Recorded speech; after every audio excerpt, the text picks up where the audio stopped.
বন্ধুরা, সবাই কেমন আছো? আশা করি সবাই ভালো আছো, আমিও ভালো আছি। দেখো, ভালো তো থাকতেই হবে, রোজ একটা করে বিয়ে বাড়ি পাচ্ছি। কালকেও একটা বিয়ে বাড়ি গিয়েছিলাম, আজকেও একটা বিয়ে বাড়ি যাচ্ছি। সেই জন্য বিয়ে বাড়ি যাওয়ার জন্য রেডি হয়ে গেছি। আমি তো রেডি, বরমশাই রেডি হচ্ছে, নিয়ে রেডি হয়ে গেলেই বেরিয়ে পড়বো আমরা।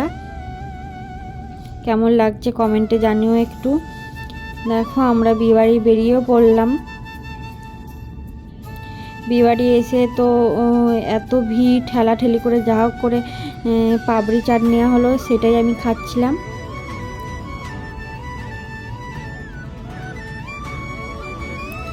দেখো, তোমাদের একটু প্যান্ডেলটা দেখিয়ে দিলাম, খুব সুন্দর সাজিয়েছিল প্যান্ডেলটা।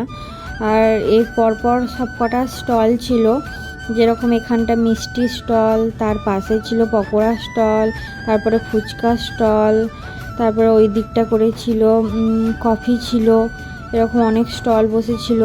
আর এত ভিড়, ঠেলাঠেলি করে যা হোক করে নিয়ে এসেছিলো বড়মশাই। আমি তো ঢুকতেই পারিনি, ওই নিয়ে এসে দিয়েছিল, আমি এই ফাঁকাটা দাঁড়িয়েছিলাম।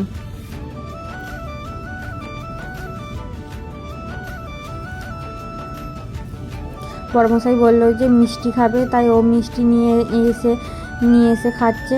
আমার তো মিষ্টি একদম পছন্দ না। এখন অনেকটাই রাত হয়ে গিয়েছিলো বলে ভাবলাম যে তাহলে খেয়েই নিই, নাহলে বাড়ি যেতে একটু দেরি হয়ে যাবে, তাই খেতেও বসে পড়লাম। খাওয়া দাওয়া হয়ে যাওয়ার পর আমরা বেরিয়ে পড়লাম। দেখো, রাস্তাটা খুবই সুন্দর সাজিয়েছে, লাইট দিয়ে বেশ ভালো লাগছে। যাওয়ার সময়, ঢোকার সময় তো ভিডিও করা হয় না, তাই বেরোনোর সময় ভিডিওটা একটু করে নিলাম। খুবই সুন্দর সাজিয়েছিল, পুরো রাস্তাটাই লাইট দিয়েছিল। তারপরে আমরা বাড়ি চলে এলাম। দেখো বন্ধুরা, আমরা বাড়ি চলে এসেছি। এখন বাচ্চা 11টা 5। এবার চেঞ্জ করব।